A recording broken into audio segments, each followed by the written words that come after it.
Muito boa tarde. Eu chamo-me Dinis Quela Ribeiro, sou na Faculdade de Belas Artes da Universidade do Porto, de cadeiras relacionadas com as humanidades, com ciências sociais e humanidades, e vou hoje falar um pouco sobre esta possibilidade do xadrez funcionar como uma ferramenta heurística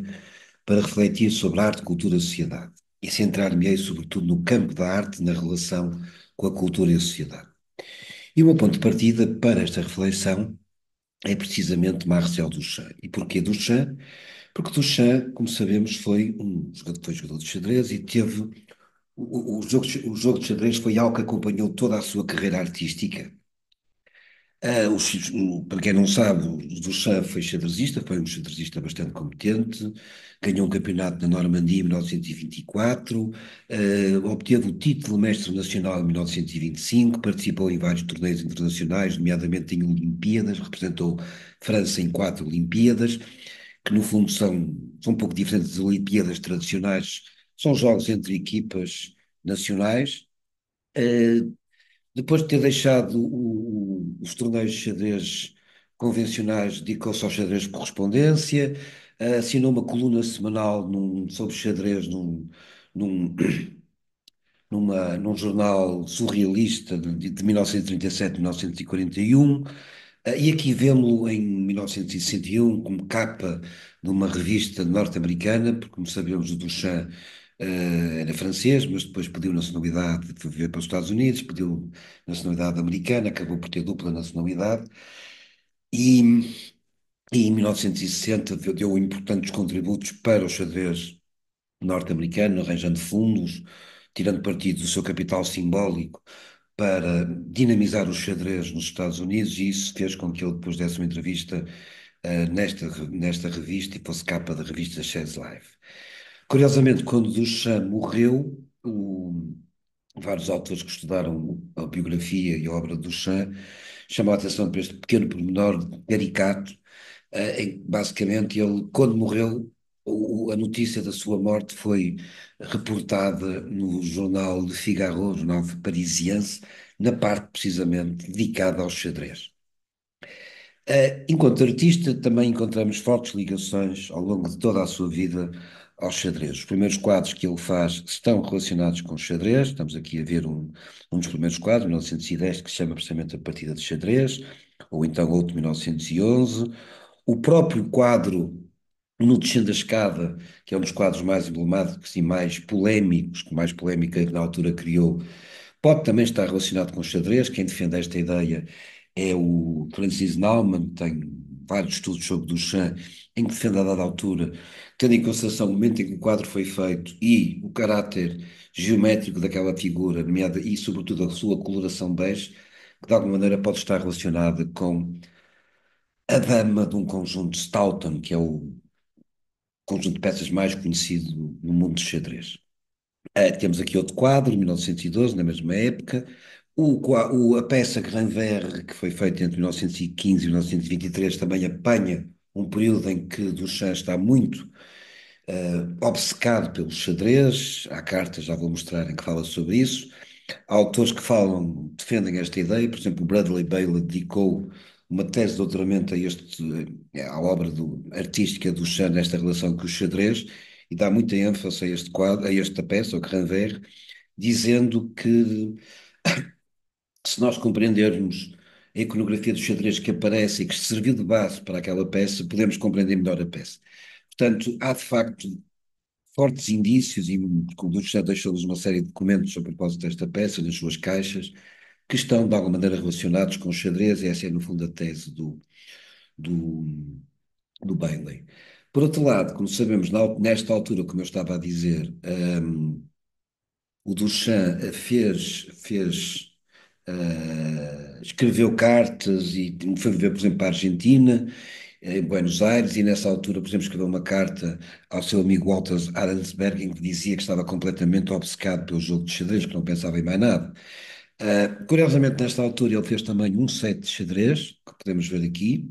1918 e 1919, que tem a particularidade do rei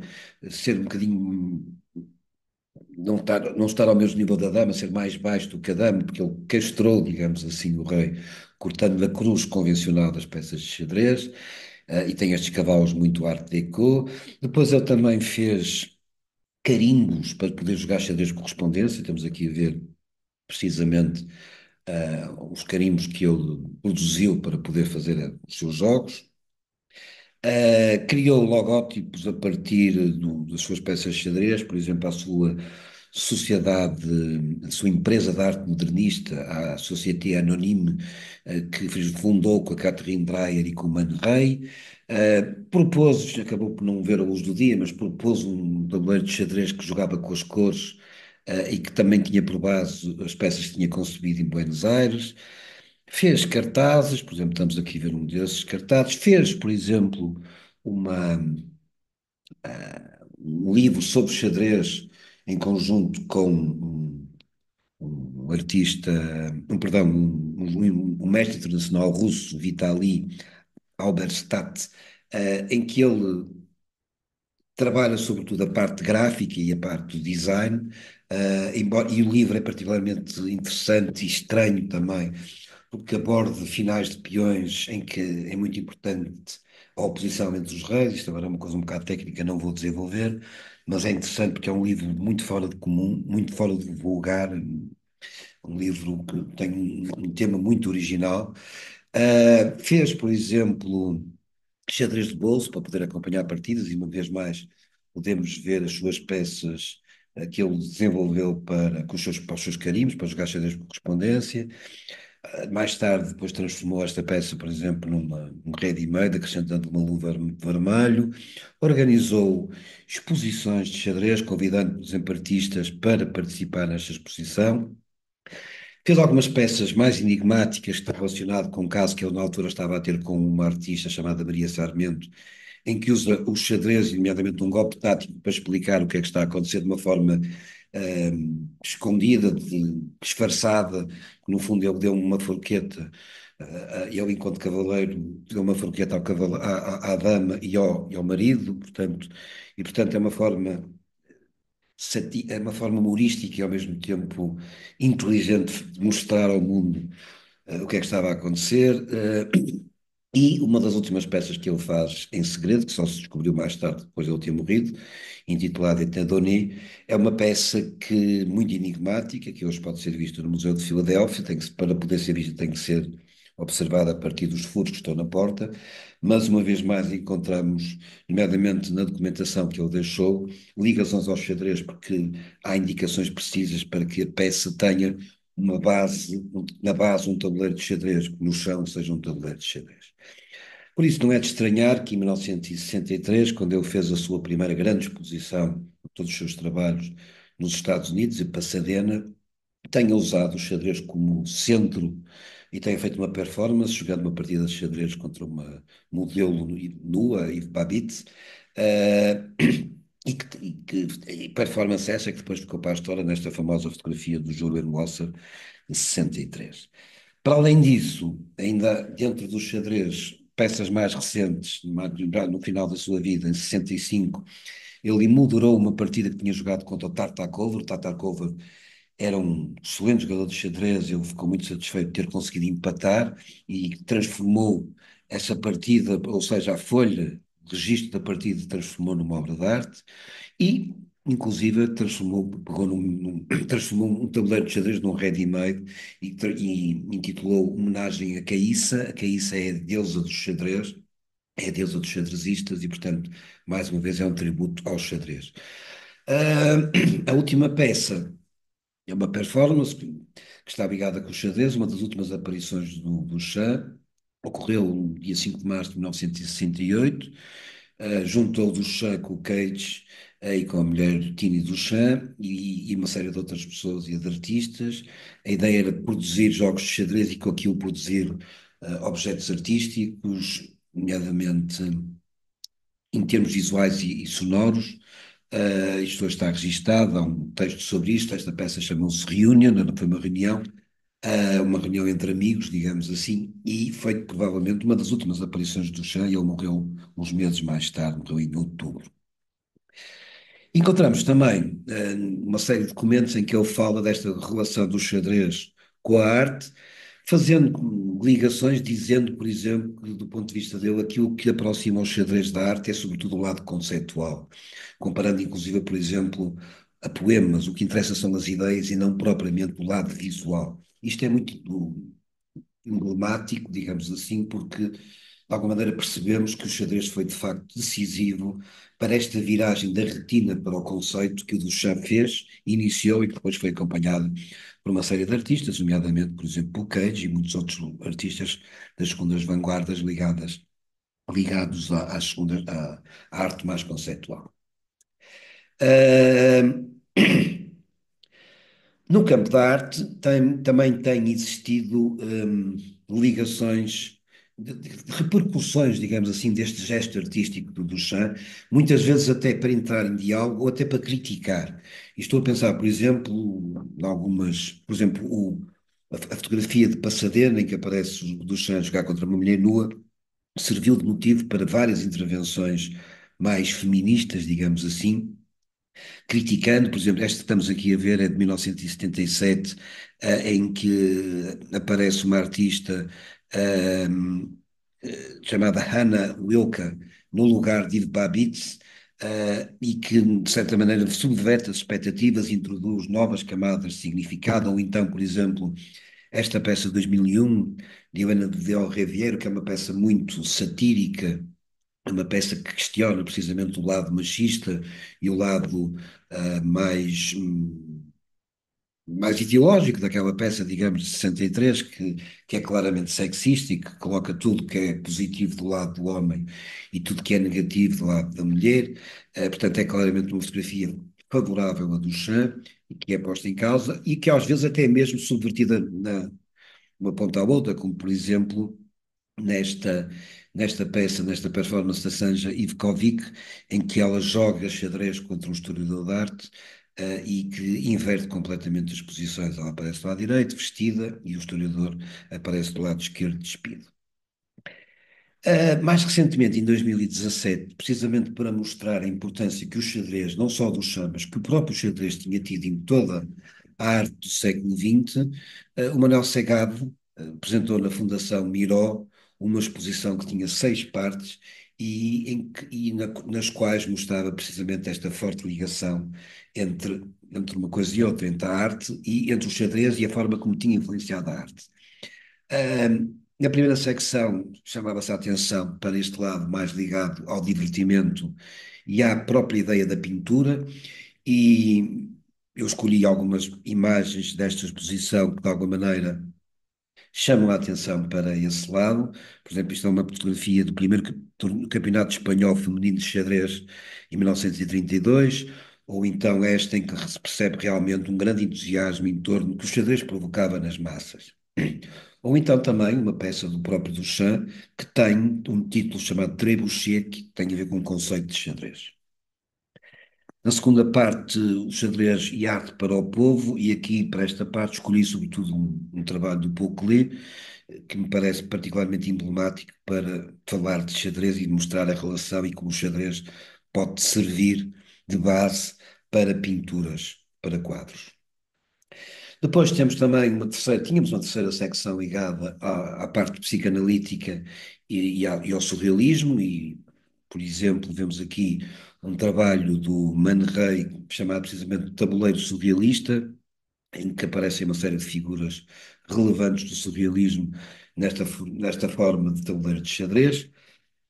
Também víamos, nesta exposição também estava este momento em que o Duchamp, um filme do René Cher, em que o Duchamp joga uma partida com o Man Ray. Uh, Depois, na quarta secção, debruçava sobre a parte da propaganda, a parte da guerra, que acontece sobretudo na Segunda Guerra, e em que aparecem também alguns trabalhos emblemáticos, como por exemplo esta partida, este jogo de xadrez de 1943 da Maria Helena Vieira da Silva, que era portuguesa e que emigrou para Paris e que fugiu, e que andou a fugir à guerra também, e portanto é uma peça bastante emblemática. Depois, na quinta secção, temos este lado mais ligado à imaginação, ao imaginário xadrezístico, e aqui aparecem uma série de conjuntos de peças de artistas muito conhecidos, eu escolhi dois para mostrar, o Max Ernst, por exemplo, e, por outro lado, o Calder, com este jogo que foi feito a partir de materiais reciclados, cabos de ferramentas e restos de metal, e que me pareceu bastante emblemático. E, finalmente, na última secção, temos o xadrez e esta origem da arte conceitual, que é, no fundo, o aspecto central que eu quero aqui realçar, na medida em que, como tentei explicar ao longo desta apresentação, o xadrez foi, de facto, um, um tópico muito importante, um tema muito importante para Duchamp e que lhe serviu precisamente para dar este salto conceitual que transformou radicalmente a arte contemporânea. Uma peça que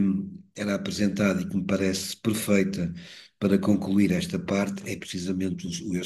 esta peça da Yoko Ono, chamada White Chess Set, Played by Trust, e é particularmente interessante porque é um grito de alerta, digamos assim, contra a guerra, é uma forma de protesto, é uma manifestação contra a guerra, e nós percebemos o que é que ela nos quer passar, porque percebemos a dada altura, depois de começar o jogo, já não sabemos que esse quadro é que estão as peças, já não sabemos quais são as nossas peças, quais são as outras peças, e portanto, de alguma maneira, é também para refletir sobre o absurdo da guerra. Uh, mais concreto, de uma forma mais contemporânea, mais próximo de nós. Já no século XXI apareceram, ou finais do século XX, princípio do século XXI, apareceram várias propostas de artistas contemporâneos. Eu escolhi três que me pareceram particularmente emblemáticos, que continuam, no fundo, a repercutir este legado do Champiano, usando o xadrez como ferramenta heurística para nos pôr a pensar sobre a arte, a cultura e a sociedade. A primeira peça que aqui apresenta é da Bárbara Kruger,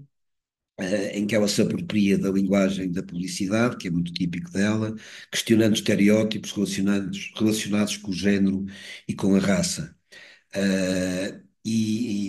Portanto, é uma proposta muito do estilo da Bárbara Kruger, que tem a marca Bárbara Kruger, mas que uma vez mais tira partido do xadrez. E que tem como título Do You Feel Comfortable, que é também uma crítica ao capitalismo. Depois, uma segunda peça que me parece também muito interessante, do Damien Hirst, que também é um artista contemporâneo subejamente conhecido, chamado Mental Scapology, que está relacionada com, no fundo, esta nossa obsessão pela medicina, pela farmacologia, e é também uma forma muito inteligente e artística de explorar esta ideia, nomeadamente criando peças de xadrez a partir de frascos de laboratório e frascos de medicamentos. E, portanto, acho que é também uma excelente proposta para nos pôr a refletir sobre esta nossa obsessão e esta sociedade absolutamente medicamentada em que nós todos vivemos. E, para concluir,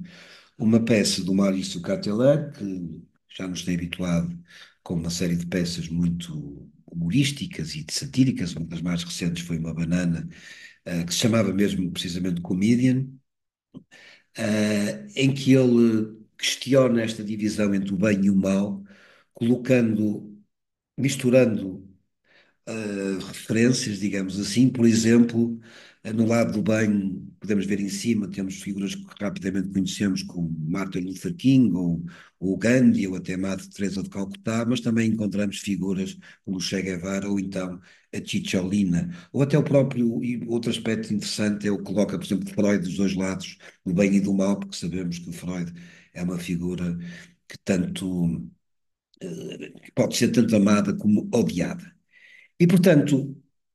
com estas três peças, e pensando agora no século XXI, eu penso que o xadrez continua a ser uma extraordinária ferramenta para nos ajudar a pensar sobre o mundo em que vivemos, sobre a arte, a cultura, pode-se funcionar como esta ferramenta heurística, é propícia a isto, e, e para exemplificar isto, lembro, por exemplo, que neste momento Está-se a falar muito sobre uma variante de xadrez chamada xadrez 961, que é uma variante particularmente interessante porque não parte da posição inicial, mas sim de 960 posições possíveis, ou seja, a posição inicial é escolhida aleatoriamente pelo computador e depois nós temos que jogar a partir dessa posição. Por exemplo, estamos aqui a ver uma, estamos aqui a ver outra posição, estamos aqui a ver outra posição, são 960. E isto é, de facto, um aspecto muito interessante e mostra uma vez mais como o xadrez, de alguma maneira, espelha o espírito do tempo, o zeitgeist, acompanha as transformações que a nossa sociedade está a viver, mas sobre isso irei falar numa outra proposta que irei fazer a este Congresso,